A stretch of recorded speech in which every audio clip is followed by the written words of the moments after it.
So now let's check to see if W satisfies the third condition of a subspace.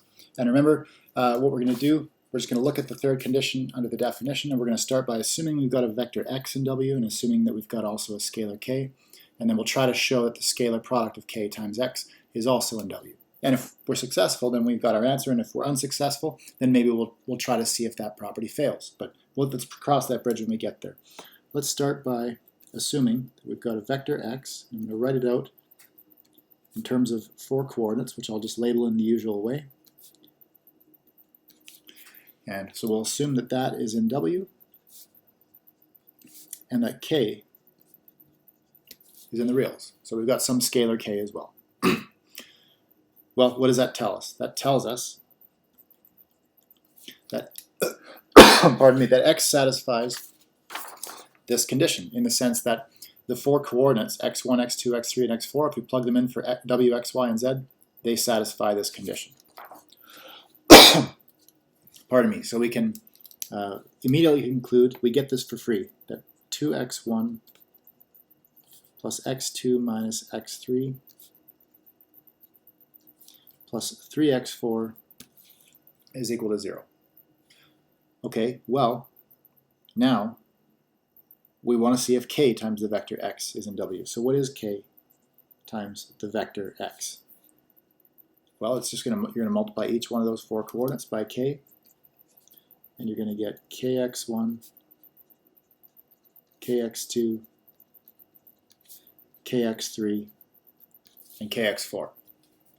Okay, and we want to check whether this vector is in W. In other words, if we plug these 4 coordinates, kx1, kx2, kx3, and kx4, into w, x, y, and z respectively, that this equation is satisfied. Okay, well, let's check. Go 2 times kx1 plus kx2 minus kx3 plus 3 times kx4. Right, we want to check whether that's 0. Now it's probably helpful to just take one step to drop the brackets, because the brackets almost are just a distraction from what you really have, and they don't help anything. The only reason I wrote the brackets was just to make it clear that we're plugging the coordinates in, and just to make those coordinates apparent in the expression. But now let's write it without them. So you just write 2x1 for the first term, kx2 for the second term, minus kx3, and then plus 3k x4. So that is what you get. And notice you've got a common factor of k. What happens if you pull the k out? You get k times 2x1 plus x2 minus x3 plus 3x4. And the expression inside the brackets is exactly the left-hand side of this equation, and the other side is 0. So based on our assumption that x is in W, we immediately were able to conclude that this equation is true, the one I'm pointing at now. And based on that, we know that everything inside the brackets here is just equal to 0. So really what you have is 0, or k times 0, which is 0, right? So we just get 0 as the result. So that means that this vector kx is in W. So therefore, we can say kx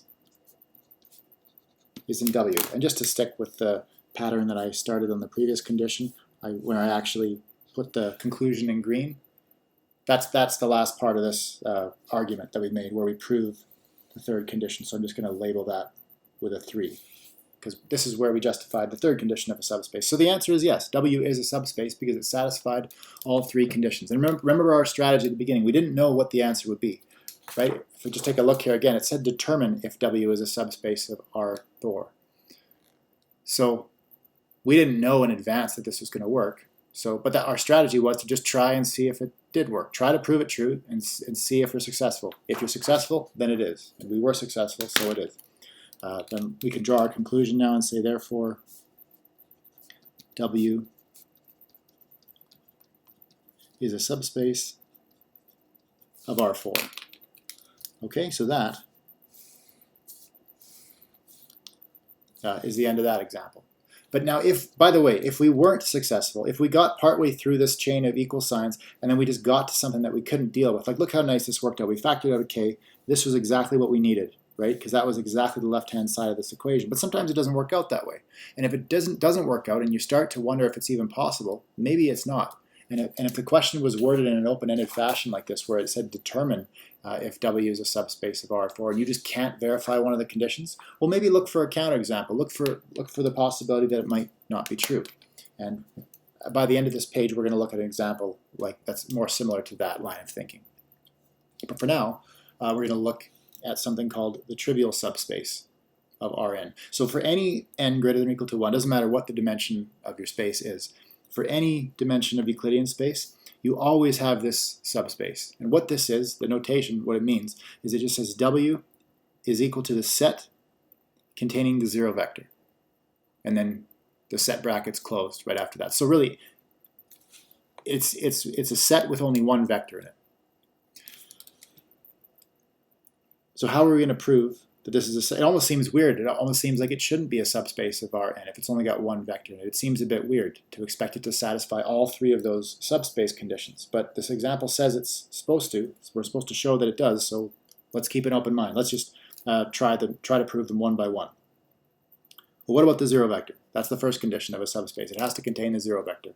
Well, great news. Not only does it have the zero vector, but that's the only vector it has. So, well, in that sense, it still satisfies the first condition, right? The zero vector is in W. Okay, well then what about the second condition? Remember what the second condition is? You start by assuming you've got two vectors in W, and then you want to show somehow from that their sum is also in W. Okay, well, I didn't even write out coordinates now, because what would you do with the coordinates? We don't even know how many coordinates it has, although I could still write them out. I could write the vector x is equal to, and then I could write out coordinates x1, x2, x3, and then just use dots up to the very last coordinate xn. But there's no equation that I'm going to use to plug them into. There's no relationship given here. We just have W is equal to the set containing just the zero vector, and that's it.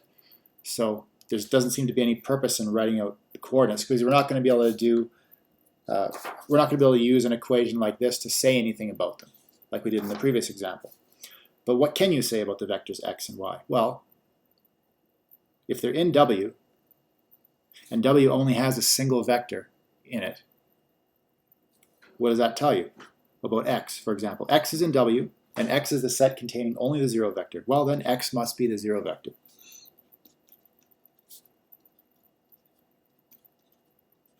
But then what about y? What would y be then? If x is the zero vector, what would y have to be? Well, again, it's in W, and W only has one vector, the zero vector. So that tells you that y is also the zero vector. And now you might think, well, if x is the zero vector, how is y going to be the zero vector too? And if you're wondering that, then ask yourself if you're making any assumptions. Did we ever say at any point that x and y had to be distinct from each other? And the answer to that is no. We never once said that x and y couldn't be the same vector. That was never ruled out. But in this case, they have to be the same vector, because there's only one vector that either of them can be, and that is the zero vector. So that's why if you assume that x and y are in W, then they both have to be the zero vector. Okay, well, if we're trying to prove property 2, and this first line was just to address property 1, by the way. If you're trying to prove property 2, we need to show that the sum of x plus y is also in W. So what is the sum of x and y? So x plus y, well, that's just going to be the zero vector plus the zero vector. Well, what do you get if you add the zero vector to itself? You're just going to get the zero vector back again as a result. So that means x plus y is also the zero vector. But then x plus y, if it's the zero vector, guess what set it's in? It's in W. So x plus y is in W. And that is proof of the second condition. It was quite short compared to the previous example, which is kind of funny. You might have thought it would be harder than the previous example since the space is so weird. But actually, this argument ends up being easier than the previous two that we did. Okay, so for the third condition now, we need to start with a scalar or pardon me, start with a vector in W along with a scalar. So I'll say let x be in W and k be in the real. So k is going to be our scalar. Well, what does that tell you? Well, the only thing we can say, again, is since x is in W, it must be 0. So x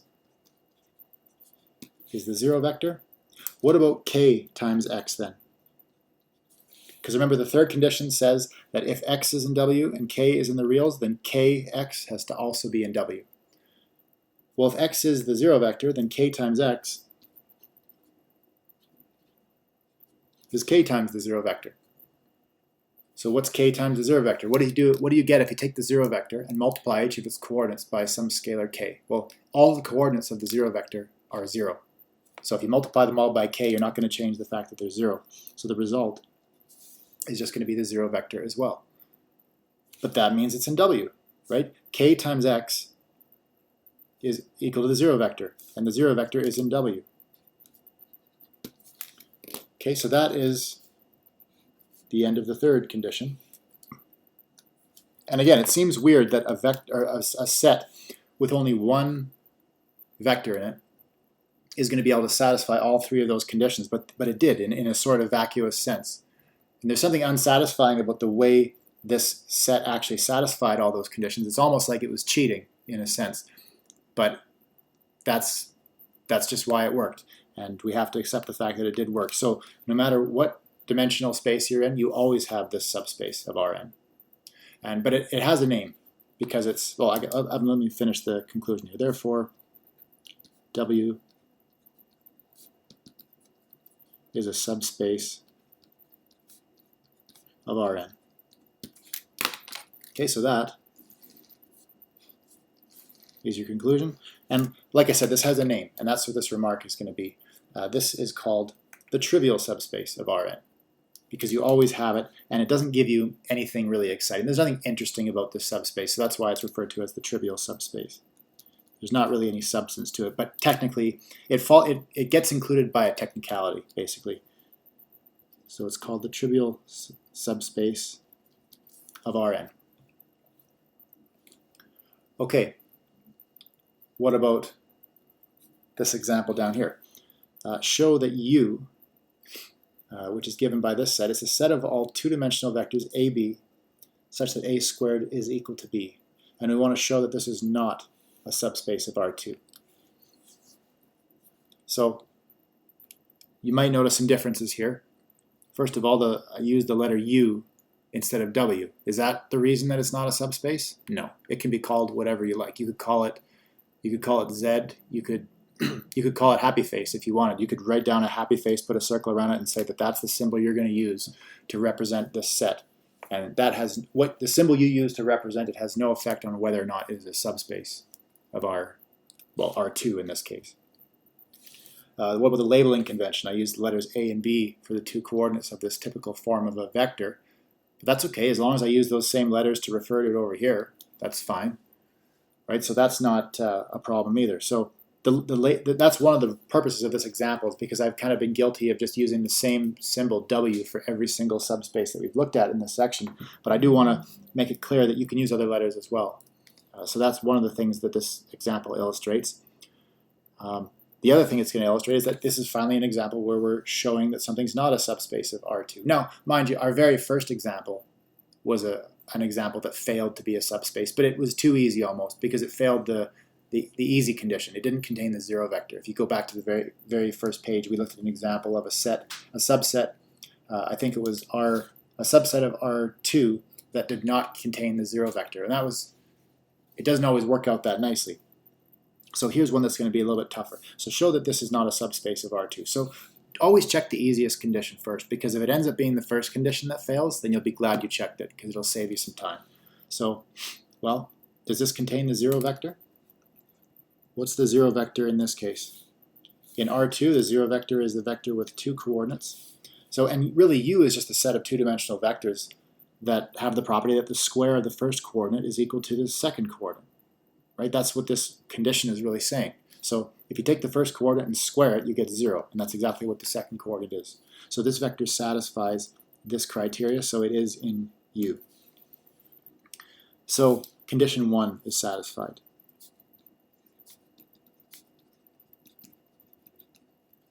Does that mean it's a subspace? Not at all. But it just means that in whatever way this is going to fail to be a subspace of R2, it's not going to be from condition 1 because it got past condition 1 no problem. So, well, at this point I would say start writing down some vectors in U. Let's start to get an idea for what the vectors in U look like. And now at this point, since we're trying to show that it doesn't satisfy all three of those conditions, we're going to be looking at specific vectors. So let's just start making up some vectors. What if I take A to be 1? Then what would the second coordinate have to be? Well, this tells you, right? If I take the first coordinate to be 1, and if I square the first coordinate, I get 1 as well. So that means B must be 1. If A is equal to 1, B must be 1 as well. So that's a vector in U. What about if I took the first coordinate to be 2? What would the second coordinate have to be? Well, 2 squared is equal to 4. So that means the second coordinate would have to be 4. And that's also a vector in U. I could have written another coordinate. I could have written something other than 4 here, but then this vector would not be in U. All right, what about... Well, actually, I mean, this is enough. We already have enough vectors. We could start writing down more. But let's just check. What does the second condition of a vector space really tell you? Let's just remind ourselves. If x and y are vectors that are in W, then the sum of those two vectors is also in W.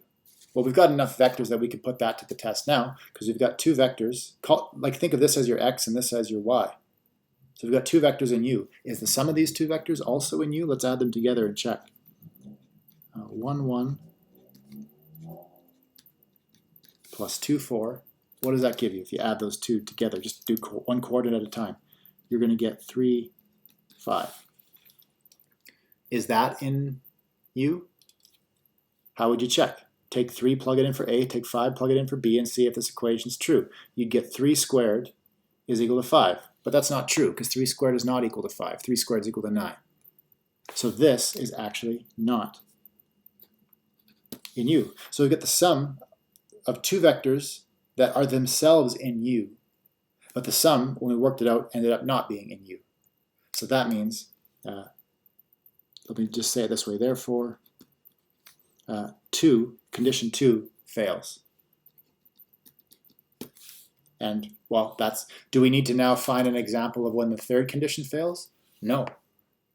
Because if it doesn't satisfy, by it I mean U, if U does not satisfy all three of these conditions, that means if even one of the conditions fails, for even one specific case, then you've got your conclusion. That means U is not a subspace of R2. We don't have to look to see now if the other conditions fail. It turns out the other one will fail too if you do decide to check, but that's not important for us. We don't need to illustrate that to be successful in showing that U is not a subspace of R2. So we can say, how about we just do it like this? Therefore, the second condition fails, and U is not a subspace of R2. And I could put a box around this because this is the main conclusion, but why don't we just put it around all of this? Because that's actually a really good way to present the result to the reader, because it not only tells them the conclusion that U is not a subspace of R2, but it tells them which condition fails, or at least one of the conditions that fails, because maybe that's what they'd be interested in if they're reading your work. Okay, so that's how you can show that something's not a subspace of R2.